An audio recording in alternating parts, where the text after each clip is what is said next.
O Kansas City Hotel President era, em 1935, apenas mais um prédio de tijolos no meio de uma cidade tentando sobreviver à Grande Depressão. Pessoas entravam e saíam todos os dias, carregando malas, segredos e a monotonia de vidas apertadas pelo tempo. Nada chamava a atenção ali, até que um homem entrou sozinho, carregando apenas uma escova de dentes, um pente e um olhar que parecia fugir de algo que ninguém conseguia ver. Registrou-se como Roland T. Owen. Pagou em dinheiro. Não sorriu. Não explicou nada. E pediu, especificamente, o quarto 1046. A partir desse momento, o hotel deixou de ser apenas um hotel. Se tornou palco de uma presença silenciosa, de conversas sussurradas no corredor, de barulhos abafados que ninguém conseguia descrever com clareza. Funcionários observaram o estranho comportamento do hóspede, sentado no escuro, sempre no escuro.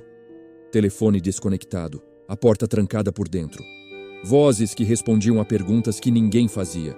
E por trás de tudo isso, uma impressão quase palpável. Aquele homem estava sendo vigiado, ou estava esperando alguém.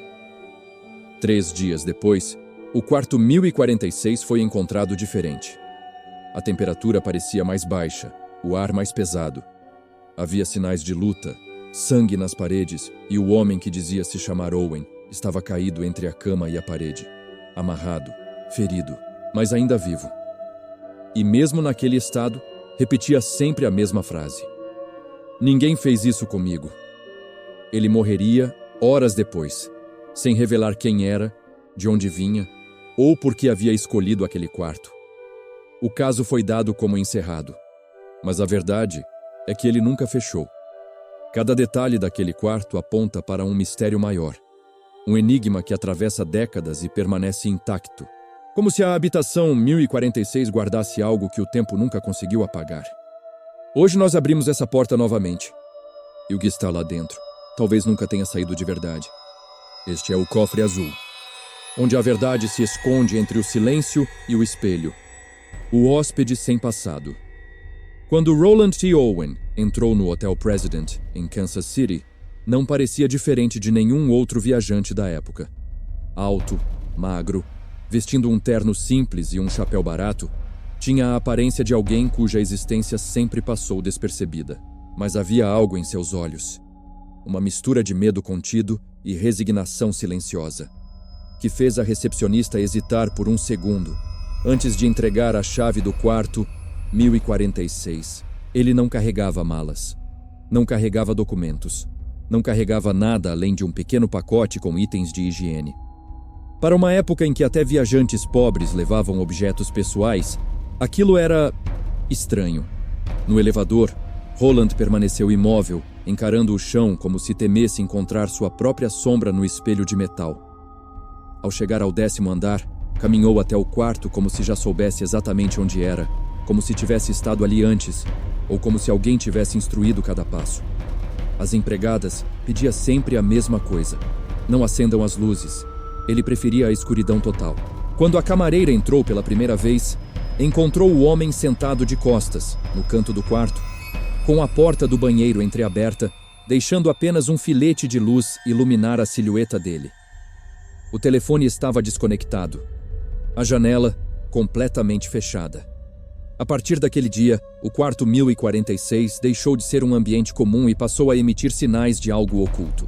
A camareira relatou ter ouvido uma voz masculina falando com Owen, mas ao abrir a porta, ele estava sempre sozinho. Às vezes, ela o encontrava parado, completamente imóvel, como se estivesse escutando algo que vinha de dentro das paredes. Ele atendia o telefone em silêncio, murmurava palavras que não faziam sentido e desligava com rapidez. Em uma ocasião, pediu que ela não trancasse a porta. Alguém viria visitá-lo. O modo como disse "alguém" fez a funcionária sentir um arrepio involuntário. Na manhã seguinte, o comportamento dele ficou ainda mais inquietante. A camareira entrou no quarto e encontrou todas as luzes apagadas novamente. Owen estava sentado na mesma posição, como se não tivesse se movido desde o dia anterior. Ao perguntar se precisava de algo, ele respondeu apenas: "Não abra as cortinas." A frase soou mais como uma súplica do que como um pedido.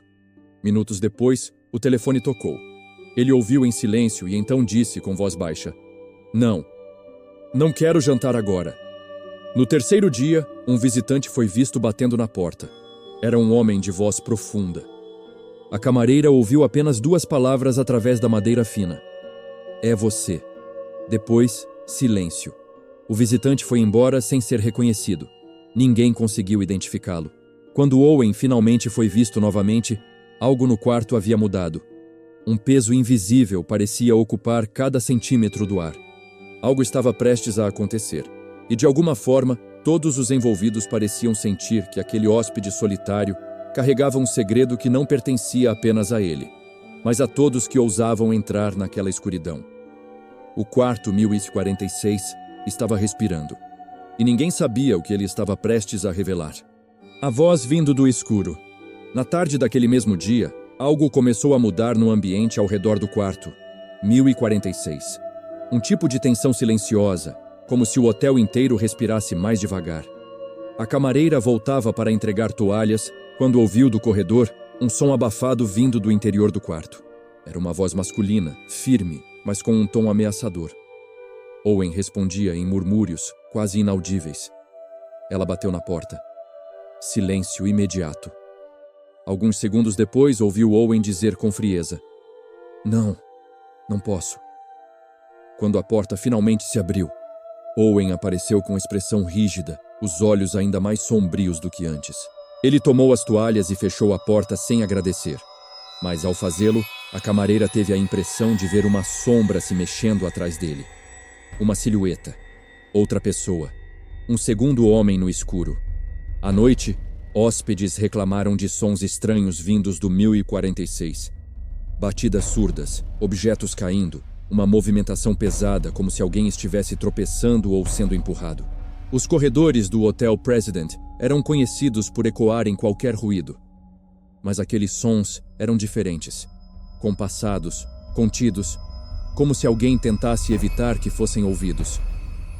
Por volta das 23 horas, uma hóspede no quarto ao lado relatou ouvir um diálogo tenso. Uma voz masculina dizia: "Pare com isso."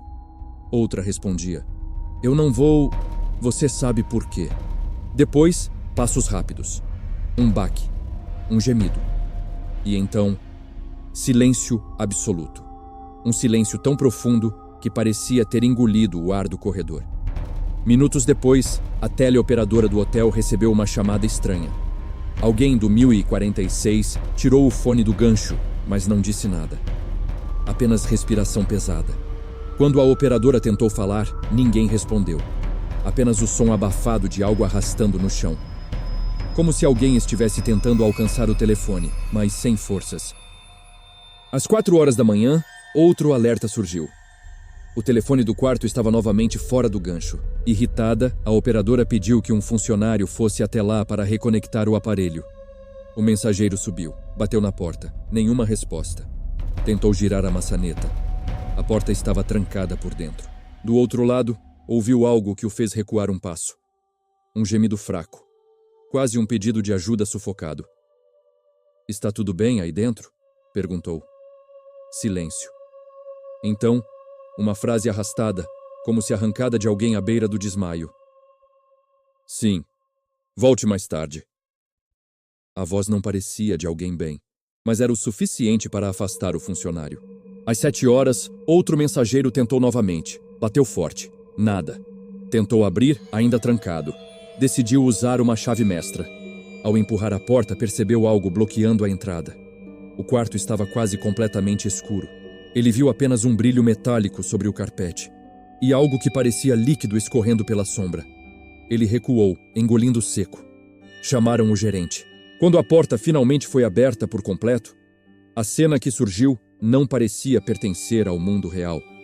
Roland T. Owen estava ali, de joelhos, de costas, coberto de sangue e ainda respirando.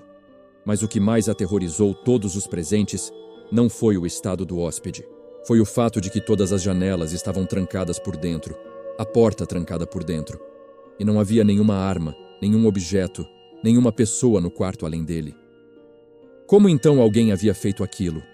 E, acima de tudo, Quem era a voz que falava com ele na escuridão? O quarto selado por dentro.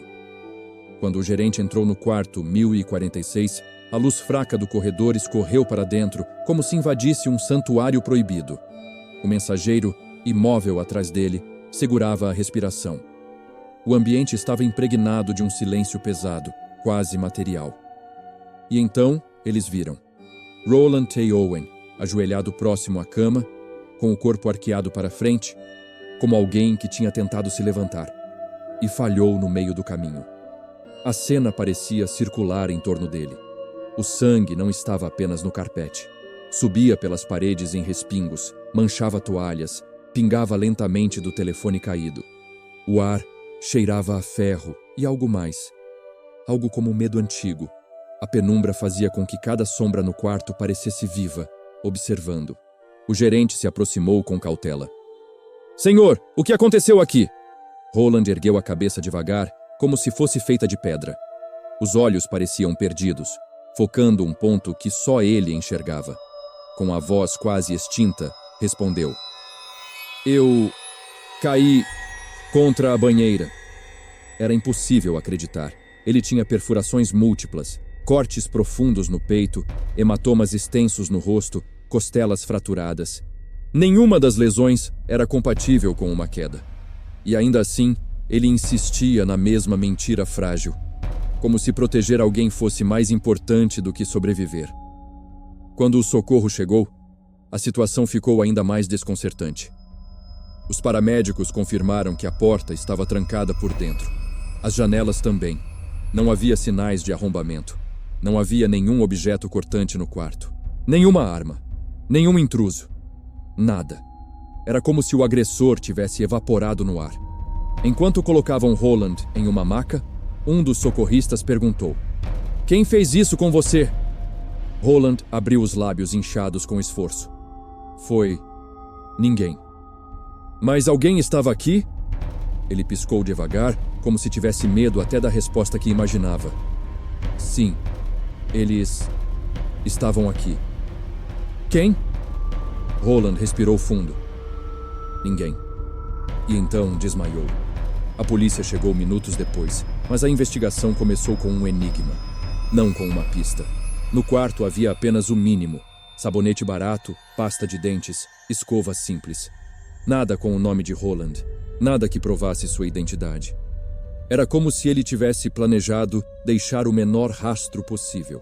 Ou como se alguém tivesse apagado esses rastros antes que a polícia chegasse. Os funcionários relataram as vozes, os sons de luta, as conversas sufocadas na madrugada. Mencionaram a sombra vista atrás de Owen. Mas não havia testemunhas diretas. Não havia álibis. Não havia motivo. A camareira jurou ter ouvido duas vozes. Uma firme, outra quase invisível. O telefone fora desligado 2 vezes. Sempre no momento exato em que algo estava acontecendo dentro do quarto. E ao verificar o registro de chamadas, o hotel descobriu algo ainda mais estranho. O 1046 havia feito ligações para números desconhecidos, números que não estavam mais ativos, e uma chamada misteriosa para fora da cidade, para alguém que nunca se identificou. Cada detalhe parecia apontar para uma verdade incômoda. Aquele quarto não foi palco de um acidente. Foi palco de uma execução, cuidadosamente preparada, silenciosamente conduzida e quase perfeitamente apagada. Quase. Porque Roland ainda estava vivo. E antes que morresse, ele deixaria escapar uma última pista. Uma pista que transformaria o caso do quarto 1046 em um dos maiores enigmas criminais da história norte-americana. O nome que não existia. Roland T. Owen chegou ao hospital ainda consciente, mas apenas o suficiente para transformar o caso em algo ainda mais inquietante. Os médicos lutavam para estancar o sangramento, e cada ferimento revelava um padrão de violência calculada. Golpes precisos, profundos, aplicados com a frieza de alguém que sabia exatamente onde atingir sem causar morte imediata. Era tortura silenciosa. Era execução planejada. Era pessoal. Enquanto estabilizavam o paciente, um policial se aproximou da maca e fez a única pergunta que importava. "Quem fez isso com você?" Roland respirou com dificuldade. Os lábios rachados se moveram devagar, e então ele sussurrou: "Ninguém fez isso comigo." Essa frase se tornaria uma das mais perturbadoras já registradas em um caso criminal.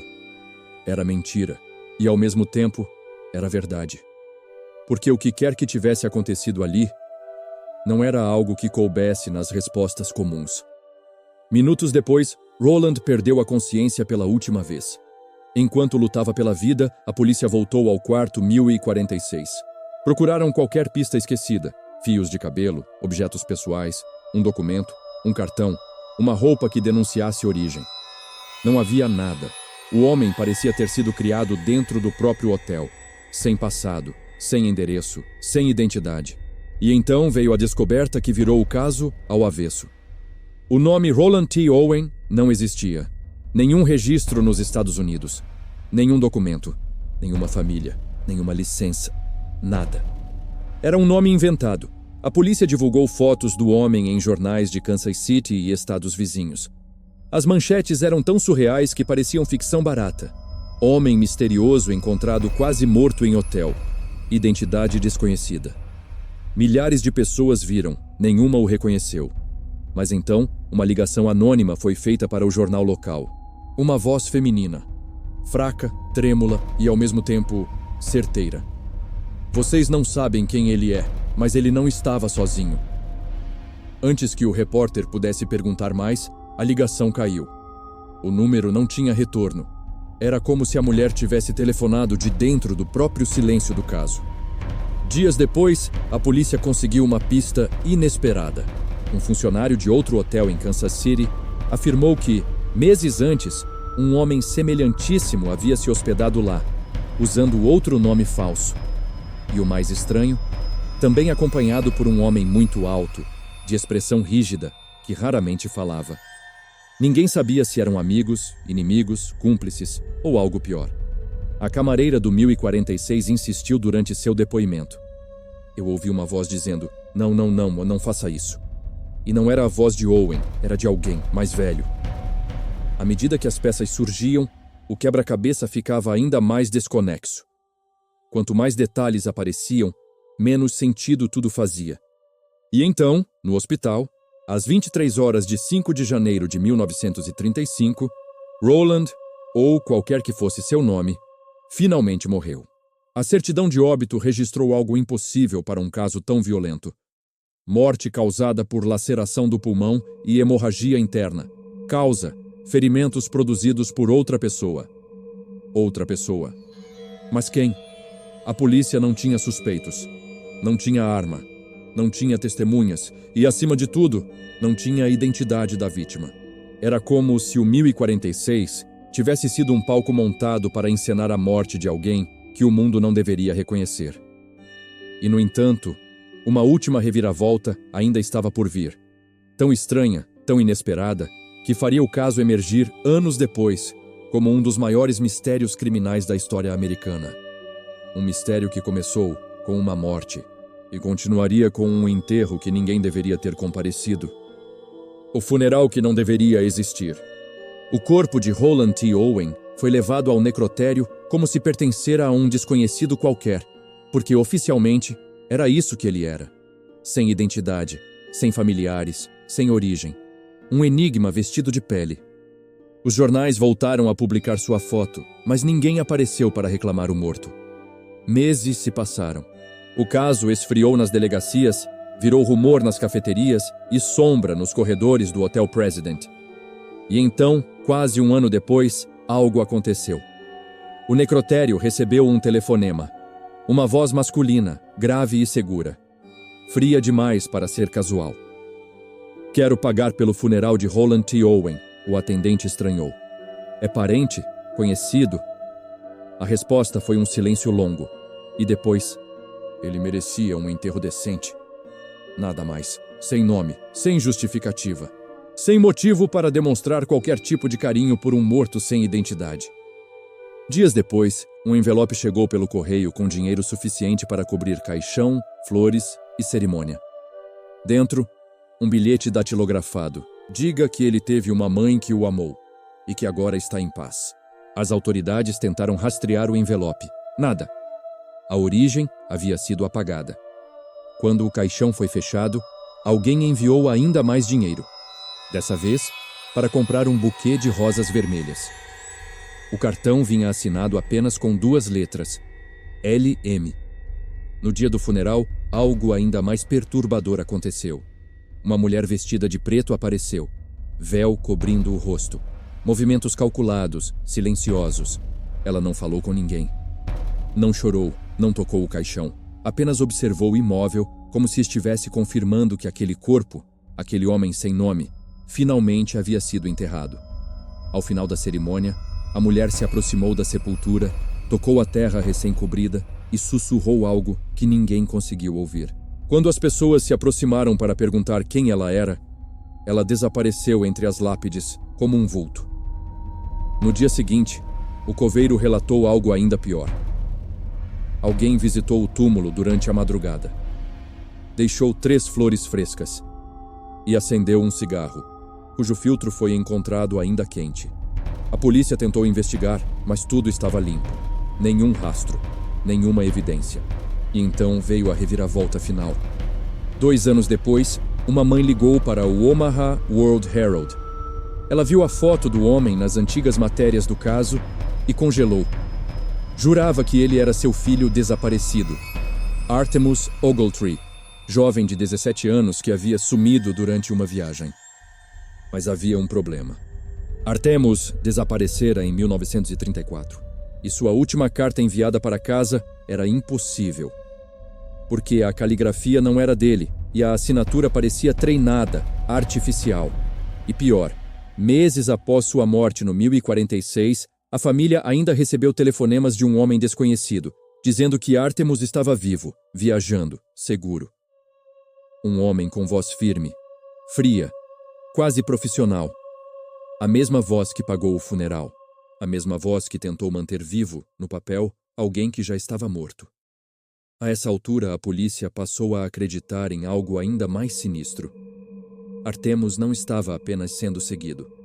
Ele estava sendo controlado, caçado e talvez punido por algo que nunca saberemos. O funeral que não deveria existir foi, na verdade, a última pista. O último gesto de alguém que queria enterrar não apenas o corpo, mas a verdade. Uma verdade que caminhava para mais um capítulo, o mais estranho de todos.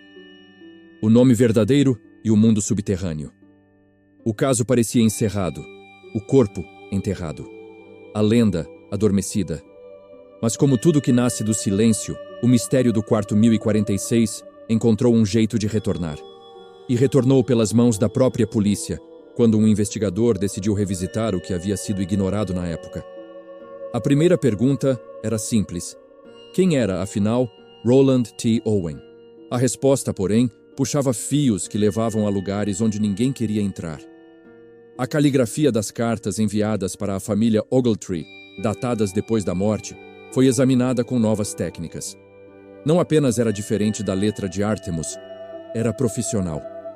A precisão da escrita sugeria alguém acostumado a imitar assinaturas, alguém treinado. Alguém que tinha um motivo claro para manter Artemus vivo, muito além do último suspiro. E então, a polícia tropeçou em algo ainda mais sinistro.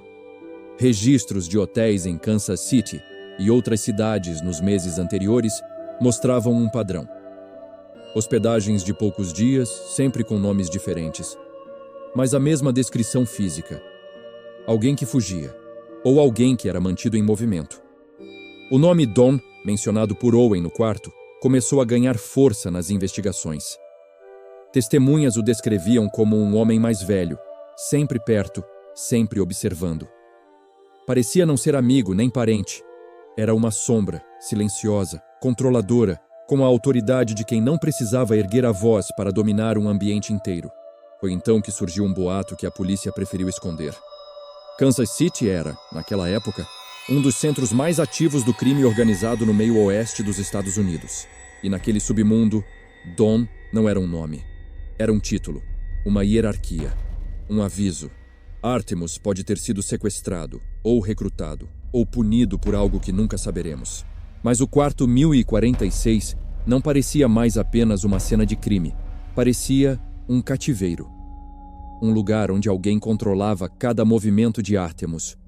Onde se sentava, o que dizia, quando comia. Um quarto que deveria ser temporário, mas se tornou o ponto final de uma fuga que durou meses. E então veio a descoberta que congelou o ar da investigação. Os hematomas, os cortes, as marcas cirúrgicas feitas com lâmina.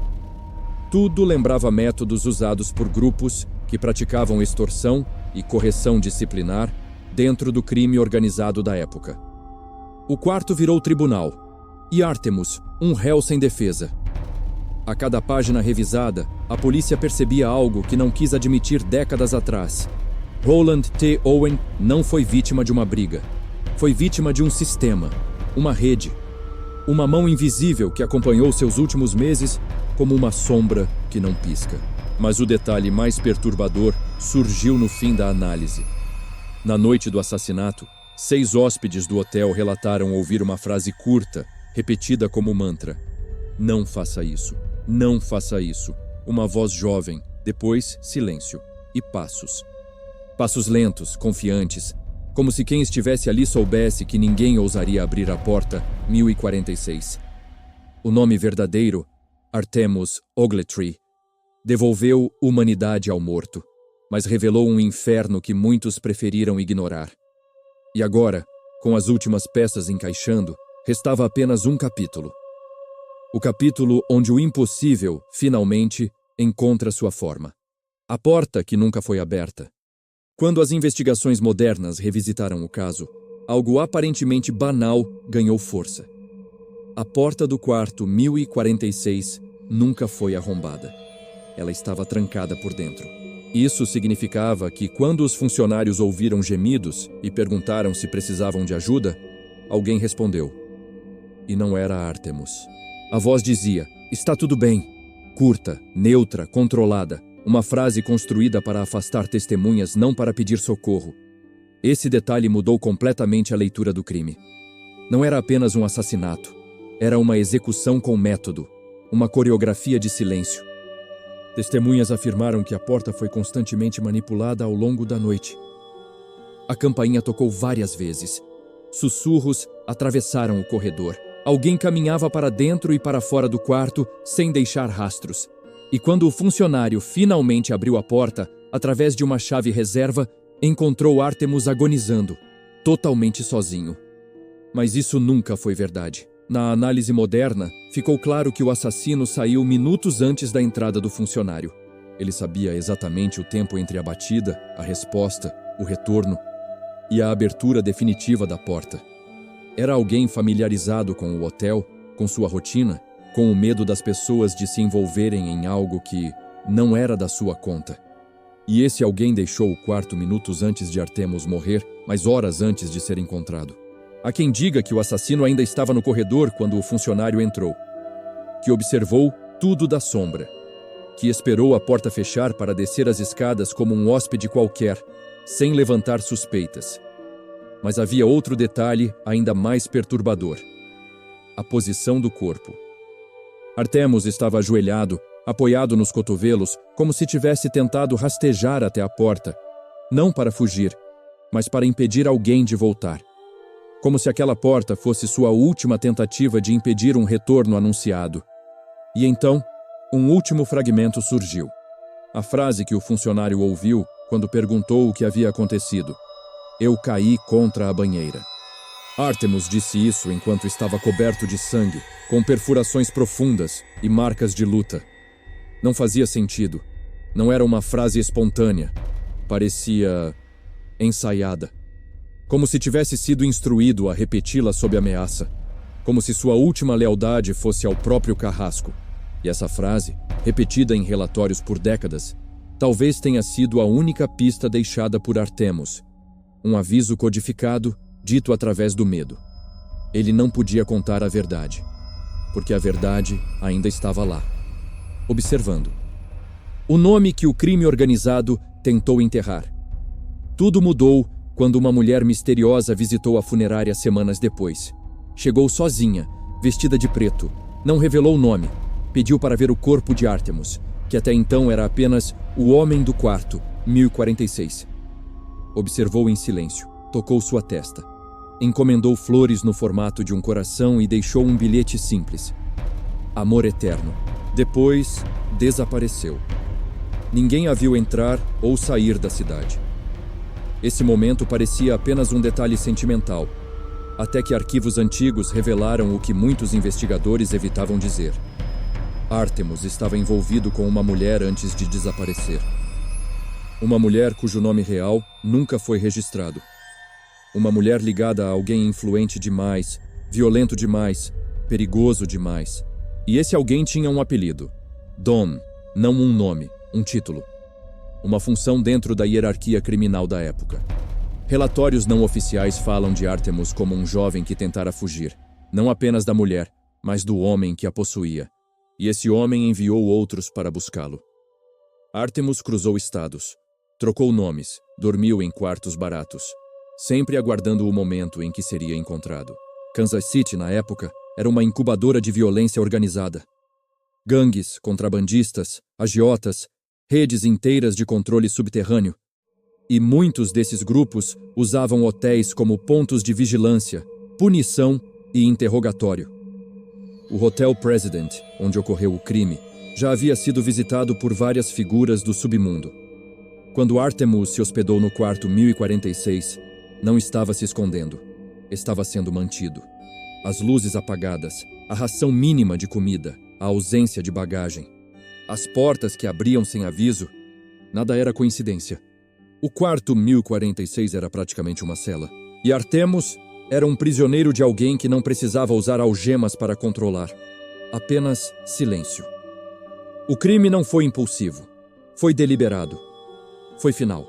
E a morte de Artemus não matou apenas um homem, matou um segredo. Um segredo que envolvia dinheiro, ciúme, traição e poder. O Hotel President, ao que tudo indica, serviu de palco para um acerto interno. Um recado. Uma demonstração de força. Algo para lembrar a todos que naquele mundo ninguém fugia. E no centro dessa teia, um nome nunca totalmente revelado, mas sempre sussurrado. Don, o homem que não aparecia nos relatórios, mas aparecia nos corredores, no telefone, na porta.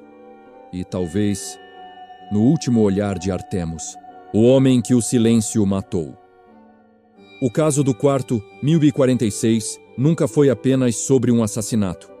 Foi sobre controle, sobre medo, sobre um jovem que tentou escapar de um nome poderoso demais para ser dito. Artemus Ogletree morreu ajoelhado, sozinho, em um quarto que deveria ser apenas passagem, e se tornou tumba. Décadas depois, ainda não sabemos quem realmente estava com ele naquela noite. Não sabemos quem cortou o telefone, quem apagou a luz, quem fechou a porta antes de desaparecer pelos corredores. Mas sabemos que Artemus tentou resistir. Tentou falar, tentou avisar. E o que deixou para trás foi um eco. Um eco que atravessa gerações como se ainda procurasse alguém disposto a ouvir. Porque no fim, o mistério do quarto 1046 nunca foi sobre crime perfeito. Foi sobre silêncio perfeito. Um silêncio tão bem construído que quase apagou um nome inteiro da história. Mas o cofre está aberto. E Artemus, finalmente, é visto.